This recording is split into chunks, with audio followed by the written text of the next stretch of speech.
ফোনটো এইডোখৰত আহি পিনে চাৰ্জো খতম হৈ গৈছে।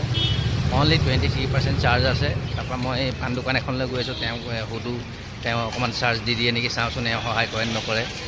গাইজ দাদাই সহায় নকৰিব বুলি ভাবিছিলোঁ।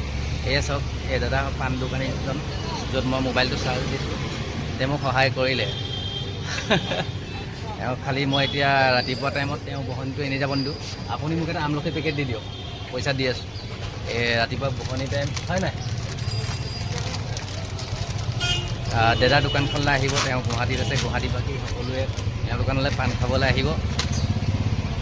তাকে ভাল লাগিলে মোক সহায় কৰিলে। ঠিক আছে ন দাদা? আৰু এটা কথা কওক, এইটো যিটো মই ইউটিউবৰ কাৰণে ক্লিপ ল'লোঁ, এইটো আপলোড কৰিলে আপোনাৰ কিবা আপত্তি আছে নেকি? মানে ইউটিউবত যিটো আপোনাৰ ভিডিঅ'টো যাব, তাত ইউটিউবত আপলোড দিলে আপোনাৰ কিবা অসুবিধা হ'ব নেকি? আপলোড দিব পাৰি? ঠিক আছে, তেন্তে মই যাওঁ। বাই, আহিছোঁ।